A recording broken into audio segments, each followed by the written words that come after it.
México, enero 1 de 1975. Desde la sede patriarcal de México y con el maestro Samael Aumbeor, haremos algunas preguntas para aclarar conceptos.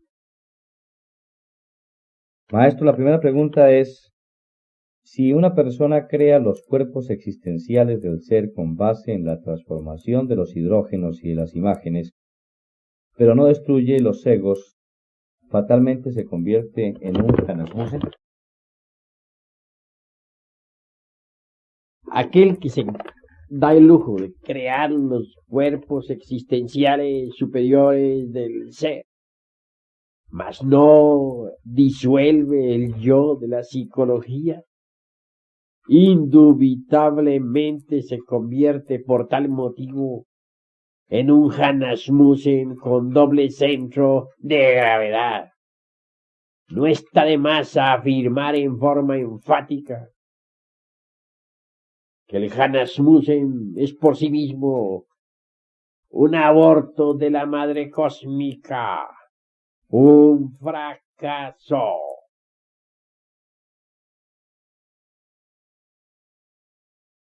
Maestro, quisiéramos preguntarle, ¿qué es la piedra filosofal?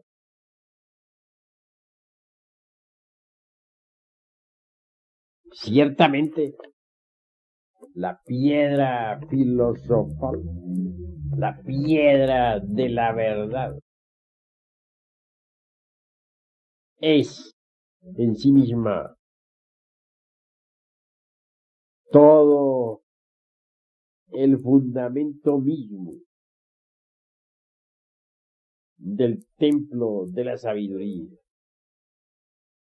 La piedra filosofal debe ser elaborada, necesita ser fabricada.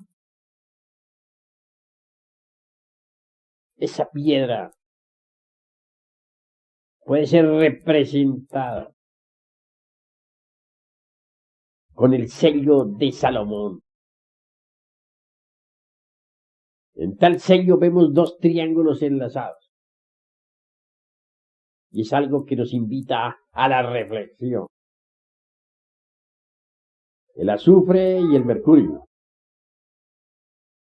El azufre es el triángulo de arriba. Mercurio el de abajo. Ambos deben enlazarse. Todo el trabajo de la gran obra consiste precisamente en saber mezclar el azufre y el mercurio. El azufre es el fuego. El mercurio es el alma metálica de las secreciones sexuales. Con esas dos sustancias, azufre y mercurio, o sea, fuego y secreciones sexuales, se fabrica la piedra filosofal. Si concretamos para sintetizar, diremos que los cuerpos existenciales superiores del ser son mercurio cristalizado. En modo alguno podría ese mercurio cristalizar en la forma de esos cuerpos sin el fuego. El fuego es el elemento básico para que ese mercurio cristalice, para que tome forma en esos cuerpos. Así pues, azufre y mercurio vienen a constituir los cuerpos existenciales superiores del ser. Dentro del mercurio mismo están los átomos del oro. No basta crear los cuerpos existenciales superiores del ser. Hay que perfeccionarlos para que puedan ser recubiertos por las distintas partes del ser. Y solamente se perfeccionan mediante la gran obra. Como quiera, que el mercurio es el portador del oro. Llegará un momento en que los átomos del oro brillarán, serán fijados en el mercurio. Y entonces, los vehículos por sí mismos vendrán a quedar constituidos en cuerpos de oro. Solo los cuerpos de oro pueden ser recubiertos por las distintas partes del ser. Cuando los cuerpos de oro han sido recubiertos por las distintas partes del ser, entonces la piedra filosofal ha quedado constituida. Si hacemos nueva síntesis, diremos: todos los cuerpos existenciales del ser, penetrándose y compenetrándose mutuamente sin confundirse, forman un envoltorio maravilloso de oro puro, mediante el cual puede recubrirse nuestro propio ser divino. Y así queda la piedra filosofal completa, íntegra, unitotal. Alegan los alquimistas medievales que el espíritu metálico, refiriéndose a nuestro propio ser divino, a nuestro logoi íntimo, a nuestro Dios interno, necesita de un envoltorio metálico perfecto, lo suficientemente fuerte como para poder resistirlo y protegerlo, lo suficientemente elástico como para que él pueda expresarse a través de ese envoltorio, lo suficientemente resistente como para que el espíritu metálico no pueda escapar.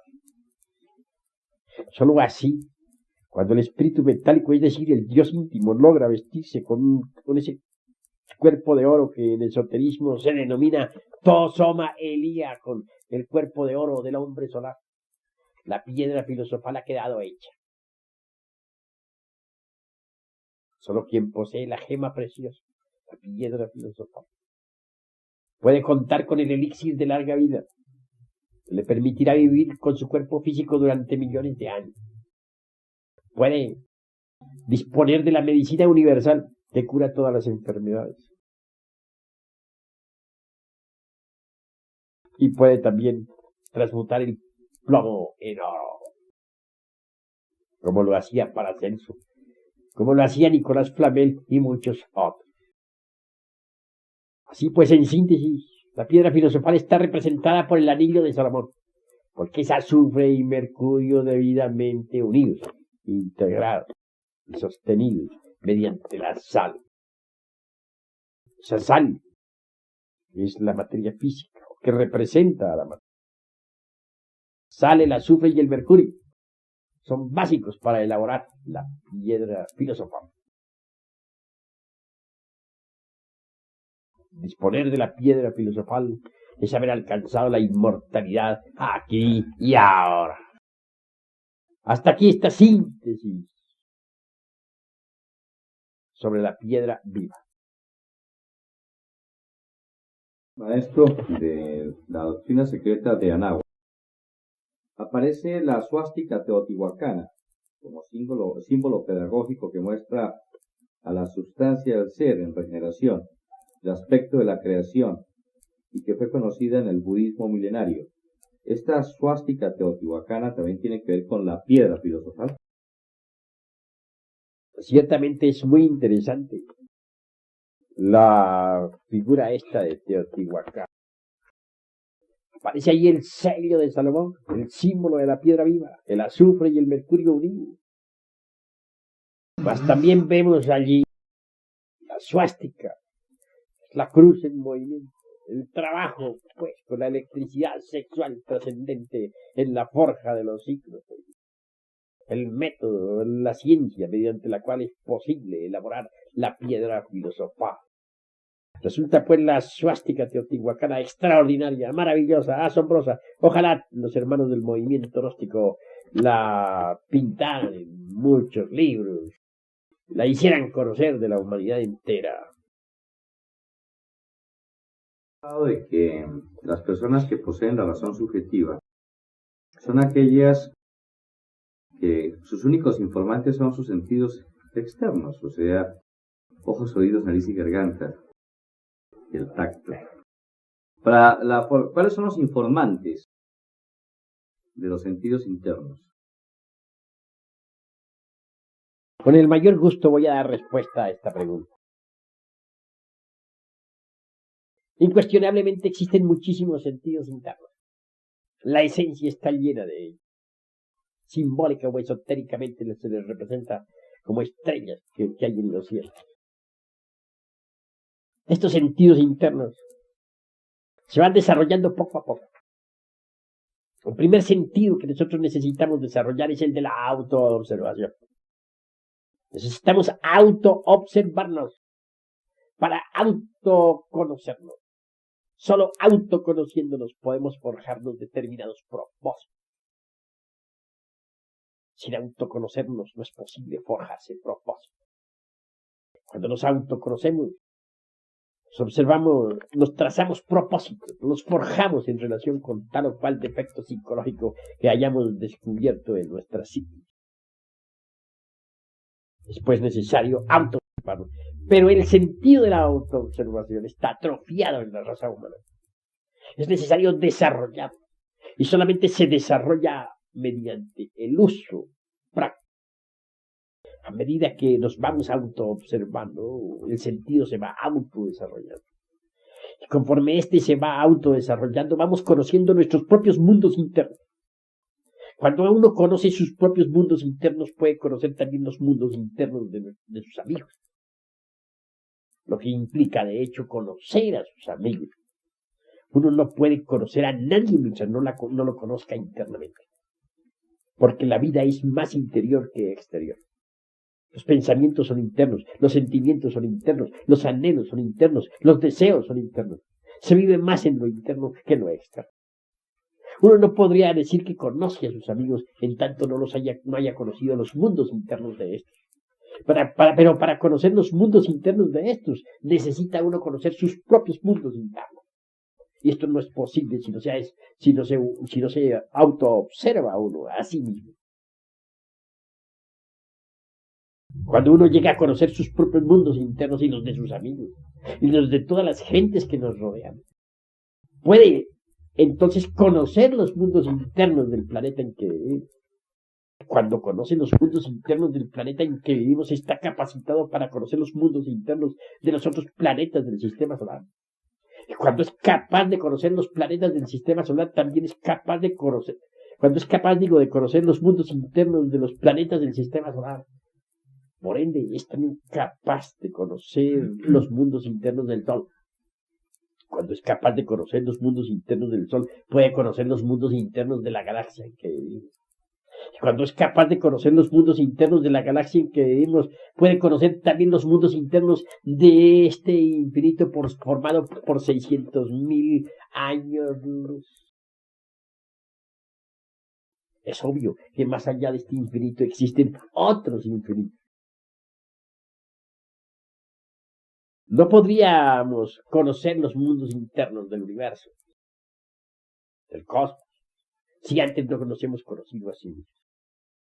No se te hizo. Hombre, conócete a ti mismo y conocerás al universo y a los dioses. Nosotros necesitamos, pues, autoconocer. A medida que se vaya desarrollando en nosotros mismos el sentido de autoobservación, también se irán desarrollando en nosotros otros sentidos innumerables, que no han sido catalogados hasta ahora por ninguna escuela de tipo pseudo-esotérico o pseudo-ocultista. No olvidemos que en la esencia existen muchos sentidos para ellos, que estos entrarán en actividad conforme la esencia vaya siendo liberada. Un día podremos disponer de sentidos formidables para el estudio de todos los misterios cósmicos del universo. Ante todo, como les he dicho a ustedes, se necesita, pues, desarrollar la razón objetiva si se quiere, pues, comprender todas estas. En todo caso, cuando uno ahonda más, descubre maravillas como aquella de la octava anzapalniana que viene a cristalizar en los elementos vivos de la naturaleza. Esa octava es una de las 7, esa octava anzapalniana tiene 7 partes. Y la séptima de esas partes es la que viene a cristalizar en los elementos de la naturaleza. Esos 7 elementos son formidables. No está de más recordar al flúor. No está de más recordar al bromo, al yodo. No está de más recordar al cloro.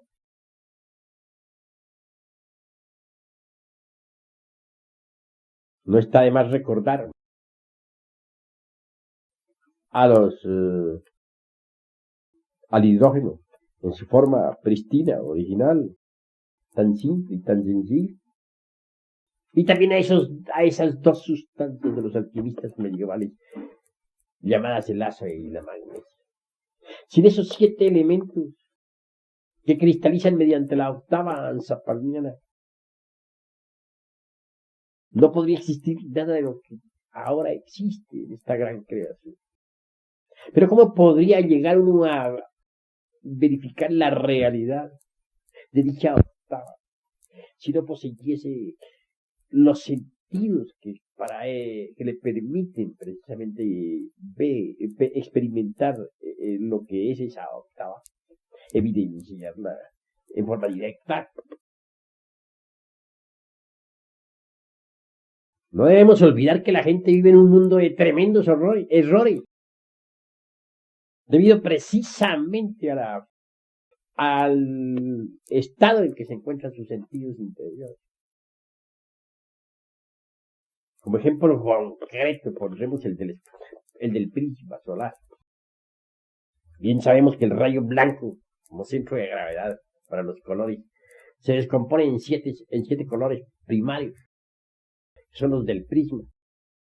Los científicos comunes y corrientes, estos del racionalismo subjetivo, creen que investigando esos rayos, esos colores del prisma solar, podrán descubrir maravillas.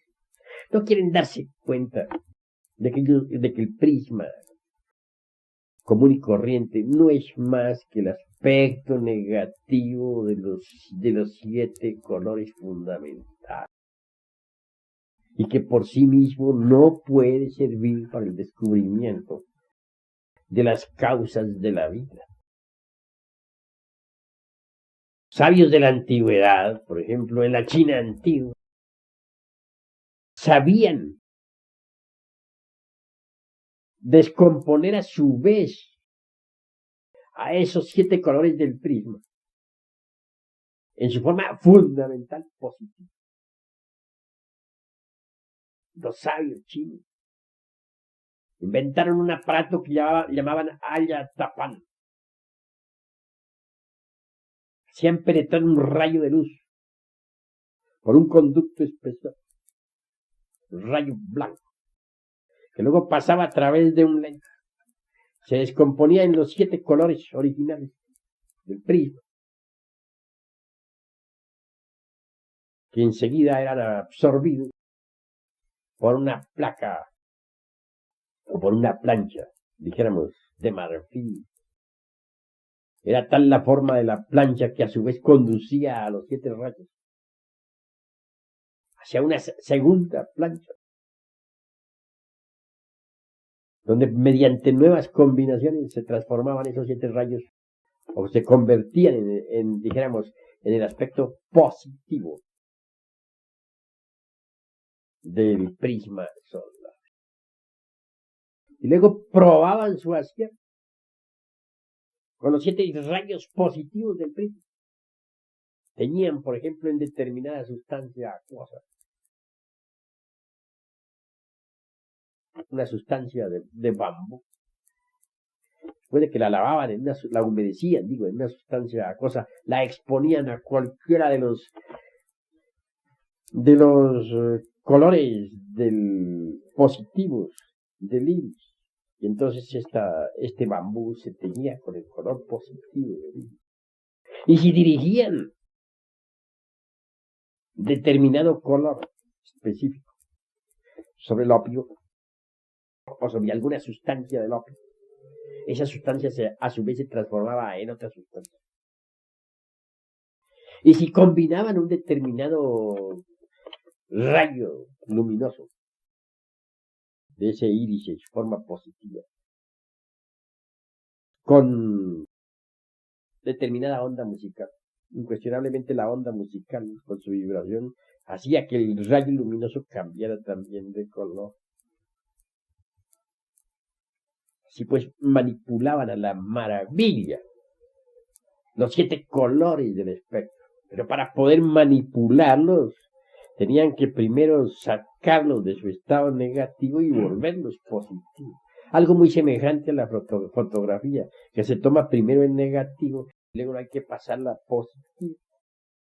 Así también es con el prisma solar. Como se refleja a través del cristal, está el prisma negativo. Pero ese prisma hay que volverlo positivo para que pueda utilizarse sabiamente desde el punto de vista científico y para que nos pueda conducir a investigaciones muy serias en relación con los rayos cósmicos y con el origen mismo de la vida.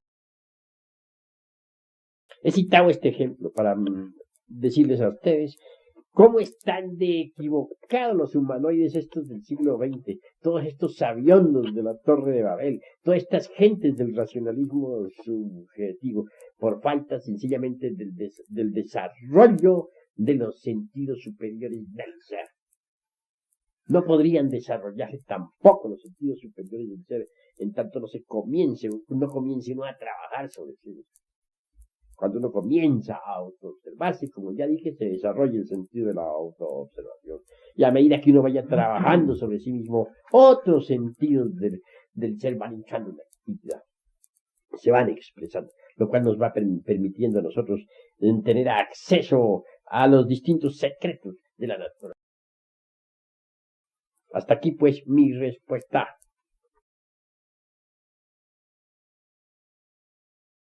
El color y las notas musicales, ¿cambia el color y las notas musicales? ¿Y cómo se realiza esta mezcla? Bueno, voy a explicarte claramente. Incuestionablemente, los experimentos que hicieron 2 sabios chinos hace unos cuantos millares de años en ese antiguo país fueron extraordinarios. Ellos descompusieron, por ejemplo, el opio. Saben que el opio tiene 49 cristalizaciones básicas y muchas otras más de tipo secundario. Lo interesante fue que mediante los colores primarios, mediante los colores, dijéramos, en su forma positiva,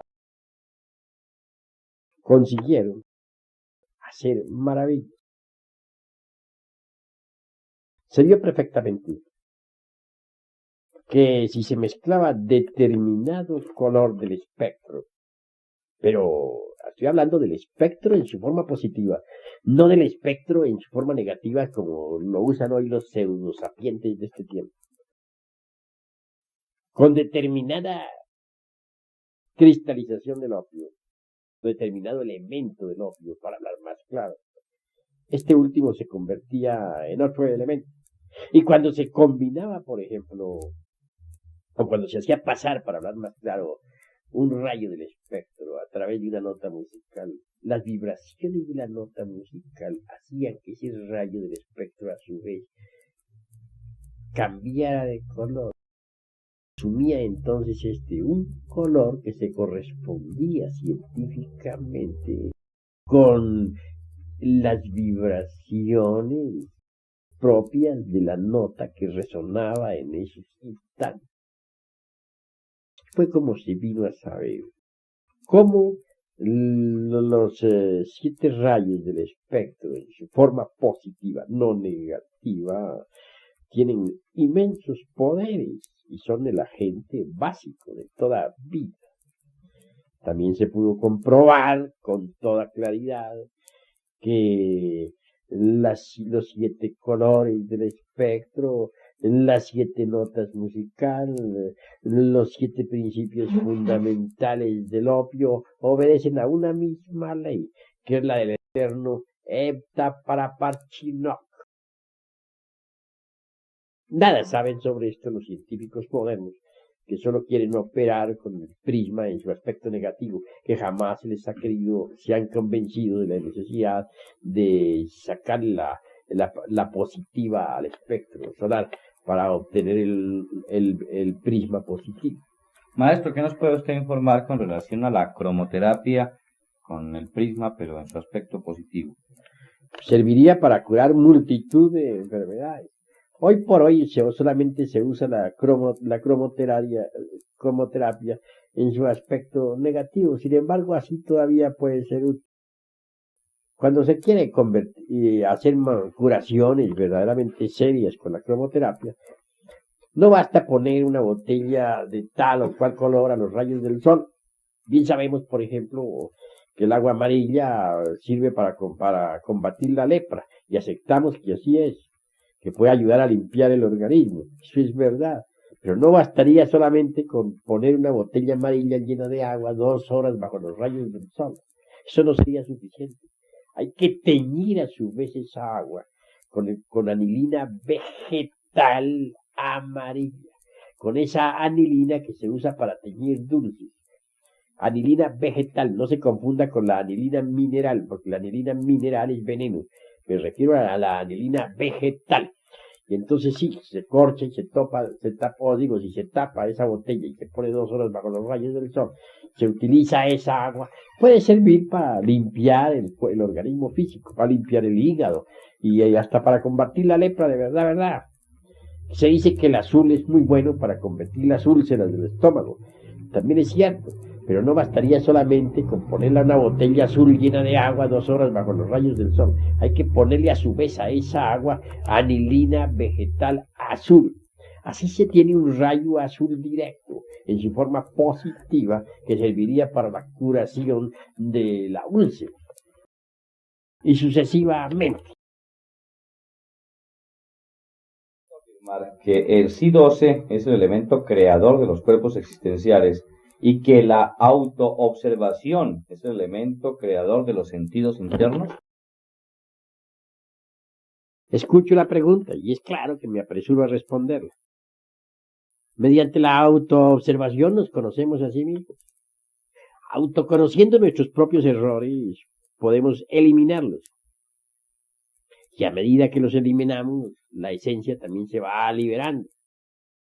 Y entonces los sentidos de la esencia por sí mismos van entrando en nueva actividad. Esto significa que el sentido de la autoobservación es útil y es indispensable para poder autoconocernos. No quiero decir con esto que tal sentido pueda crear los sentidos internos. Obviamente estos sentidos internos múltiples están ya creados, no hay necesidad de crearlos. Lo único que sucederá será que mediante la eliminación de los elementos indeseables que cargamos en nuestro interior, los sentidos internos irán entrando cada vez más y más en actividad, se irán desarrollando por sí mismos. Así pues, no es la autoobservación la facultad que permite crear sentidos internos. Estos sentidos, repito, ya están creados.